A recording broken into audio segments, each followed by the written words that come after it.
ನಂಗೆ ತಡವಾಗ್ತಿದೆ, ಹಾಗಾಗಿ ನಾನು ಬೇಗನೆ ಮಾಡೋ ಉಪ್ಪಿಟ್ಟು ಮಾಡ್ತೀನಿ.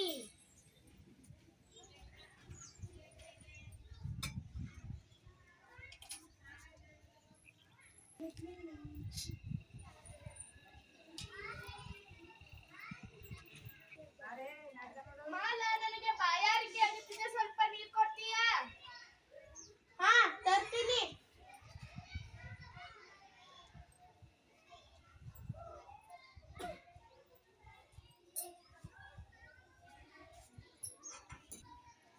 ಮಾಲಾ, ನನಗೆ ಒಂದು ಸ್ವಲ್ಪ ಕಾಫಿ ಮಾಡಿ ತಂದು ಕೊಡು. ಹಾ ಮಾವ. ತರಕಾರಿಗಳು ಮತ್ತು ಬೇಳೆ ಸ್ಟವ್ ಮೇಲೆ ಬೇಯ್ತಿದೆ, ಅದನ್ನು ನಾನು ತೆಗೆದು ಕಾಫಿ ಮಾಡಿದ್ರೆ ನನ್ನ ಕೆಲಸಗಳು ತಡವಾಗಲ್ವಾ? ಮಾಲಾ, ಕಾಫಿ ತಯಾರಾಯ್ತಾ? ಸ್ವಲ್ಪ ಇರಿ.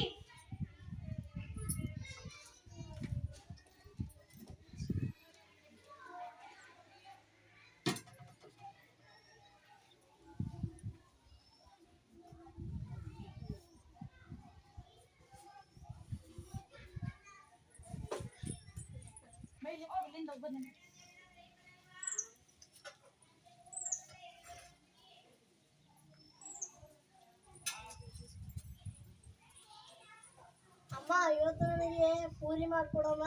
ಇಲ್ಲ ಮಗ, ನಾನು ಭಾನುವಾರ ಮಾಡ್ಕೊಡ್ತೀನಿ ನಿಂಗೆ ಪೂರಿ. ನನ್ಗೆ ಇನ್ನೊಂದು ತಿಂಡಿ ಮಾಡುವಷ್ಟು ಸಮಯ ಇಲ್ಲ. ನೀನು ಯಾವಾಗಲೂ ಇದೇ ಮಾತಾಡ್ತೀಯ. ನೀನು ಶಾಲೆಗೆ ಹೋಗಬೇಕ ಸಮಯದಲ್ಲಿ ನೀನು ಟಿಫನ್ಗೆ ಬರೀ ಅನ್ನ ಸಾಂಬಾರೇ ಹಾಕ್ತೀಯ. ಅಮ್ಮ, ನನ್ನ ಶೂ ಪಾಲಿಶ್ ಅನ್ನು ಎಲ್ಲಿ ಇಟ್ಟಿದ್ದಿ? ಅದು ಶೂ ರ್ಯಾಕ್ ನಲ್ಲಿಯೇ ಇದೆ, ಆದರೆ ಅದು ನನಗೆ ಕಾಣಿಸುತ್ತಿಲ್ಲ.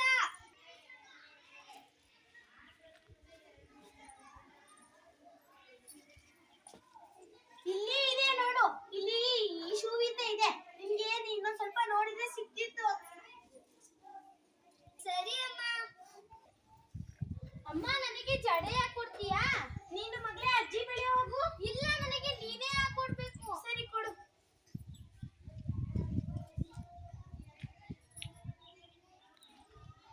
ಓ ಮಾಲಾ, ಬೆಳಿಗ್ಗೆ ಬೇಗ ಎದ್ದರೆ ನಿನ್ನ ಕೆಲಸವನ್ನು ಬೇಗನೆ ಮುಗಿಸಬಹುದು. ನಾನು ಬೆಳಿಗ್ಗೆ 5 ಹೇಳುತ್ತೀನಿ, ನೀವೇ ಎಲ್ಲರೂ 6 ಹೇಳುತ್ತೀರಾ? ಹಾಗಾದರೆ ನಿಮ್ಮ ಕೆಲಸ ಮುಗಿಸಲು ನೀವು 5 ಗಂಟೆಗೆ ಹೇಳಬೇಕು ಎಂದು ನನಗನಿಸುತ್ತಿದೆ. ಹೌದು, ಬೇಗನೆ ಹೇಳಬೇಕಮ್ಮ ನೀನು. ಅವಳು ಮಾತ್ರ ಬೆಳಗ್ಗೆ ಬೇಗ ಹೇಳಬೇಕೆ? ನಾವು ನಮ್ಮ ಮಾಮೂಲಿ ಸಮಯಕ್ಕಿಂತ 10 ನಿಮಿಷ ಬೇಗನೆ ಇದ್ದರೆ ಅಮ್ಮನಿಗೆ ಸಹಾಯ ಮಾಡಬಹುದು ಎಂದು ನನಗನಿಸುತ್ತದೆ. ಮನೆ ಕೆಲಸವನ್ನು ಕೇವಲ ಅವಳು ಮಾತ್ರ ಮಾಡಬೇಕೆ? ಮನೆಯ ಸದಸ್ಯರು ಕೂಡ ಮನೆ ಕೆಲಸವನ್ನು ಮಾಡಬೇಕು ಎಂದು ಆಕ್ಸಿಜನ್ ಕ್ಲಬ್ನಲ್ಲಿ ನನ್ನ ಶಿಕ್ಷಕರು ನನಗೆ ಹೇಳಿಕೊಟ್ಟಿದ್ದಾರೆ. ಹೌದು, ನೀನು ಹೇಳುತ್ತಿರುವುದು ಸರಿಯಾಗಿದೆ. ನಾವು ನಾಳೆಯಿಂದ ಪ್ರಯತ್ನಿಸೋಣ.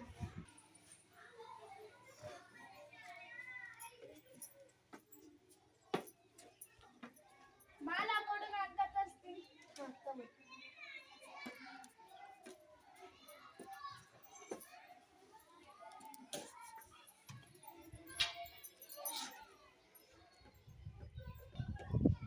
ನಾನು ಗಿಡಕ್ಕೆ ನೀರು ಹಾಕುತ್ತೇನೆ. ಹಾ, ಸರಿ.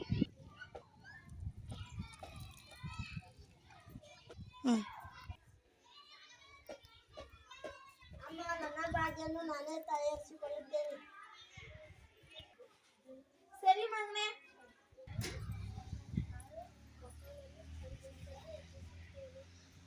ನಾನು ಅಜ್ಜಿಗೆ ನೀರು ಕೊಡುತ್ತೇನೆ. ನಾನು ನನ್ನ ತಮ್ಮ ತಂಗಿಗೆ ಬೇಕಾದ ಸಹಾಯಗಳನ್ನು ಮಾಡುತ್ತೇನೆ. ಮಾಲಾ, ನಾನು ಮಕ್ಕಳನ್ನು ಸ್ಕೂಲ್ ಬಸ್ ಸ್ಟ್ಯಾಂಡ್ ತನಕ ಬಿಟ್ಟು ಬರುತ್ತೇನೆ. ಸರಿ ಮಾವ. ಕೇವಲ 9 ಗಂಟೆ ಆಯ್ತಷ್ಟೇ, ಎಲ್ಲ ಕೆಲಸಗಳು ಮುಗಿದವು. ನಾವು ಒಂದು ಕೆಲಸ ಮಾಡೋಣ, ಎಲ್ಲರೂ ಒಂದು ಕಾಫಿ ಮಾಡಿ ಜೊತೆಗೆ ಕುಡಿಯೋಣ. ಹೊರೆಯನ್ನು ಹಂಚಿಕೊಳ್ಳುವುದರಿಂದ ಜವಾಬ್ದಾರಿಗಳನ್ನು ನಮ್ಮ ಕುಟುಂಬದಲ್ಲಿ ಯಾರ್ಯಾರಿಗೆ ಸಂಬಂಧಪಟ್ಟಿದೆ ಎಂದು ಈ ಚಟುವಟಿಕೆ ಮೂಲಕ ತಿಳಿದುಕೊಳ್ಳಬಹುದು. ನಾವು ನಮ್ಮ ಕುಟುಂಬದಲ್ಲಿ ನಮ್ಮ ಅಮ್ಮನಿಗೆ ಕೆಲಸಕ್ಕಾಗಿ ಅವಲಂಬಿಸಿದ್ದೇವೆ. ದೈಹಿಕವಾಗಿ ಮತ್ತು ಮಾನಸಿಕವಾಗಿ ಹಿಂಸೆಗೆ ಒಳಗಾಗುತ್ತಾರೆ. ಹೊರೆಯನ್ನು ಹಂಚಿಕೊಂಡರೆ ದೈಹಿಕವಾಗಿ ಮತ್ತು ಮಾನಸಿಕವಾಗಿ ಹಿಂಸೆಗೆ ಒಳಗಾಗುವುದಿಲ್ಲ. ಜನವರಿ ತಿಂಗಳ ಆಕ್ಟಿಸಮ್ ಕ್ಲಬ್ನ ಚಟುವಟಿಕೆ ಹೊರೆಯನ್ನು ಹಂಚಿಕೊಳ್ಳಿ.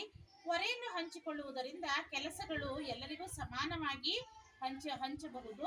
ಹಾಗೆ ಜೊತೆಗೆ ಯಾರಿಗೂ ಕೂಡ ಹೊರೆಯಾಗುವುದಿಲ್ಲ. ಆದ್ದರಿಂದ ಒಂದು ಮನೆ ಅಂತ ಅಂದಮೇಲೆ ಪ್ರತಿಯೊಬ್ಬರು ಎಲ್ಲಾ ಕೆಲಸಗಳನ್ನು ಹಂಚಿಕೊಂಡು ಕೆಲಸ ಮಾಡೋದ್ರಿಂದ ಮನೆ ಸುಖಿ ಕುಟುಂಬನೂ ಆಗುತ್ತೆ. ನನ್ನ ಹೆಸರು ಕೀರ್ತನ. ನಾನು 6ನೇ ತರಗತಿಯಲ್ಲಿ ಓದುತ್ತೇನೆ.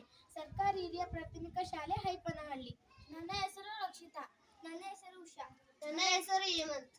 ನನ್ನ ಹೆಸರು ಸುಸನ್ಯ. ನನ್ನ ಹೆಸರು ಕಿರಣ್. ನನ್ನ ಹೆಸರು ದೀಕ್ಷಿತ್. ಧನ್ಯವಾದಗಳು.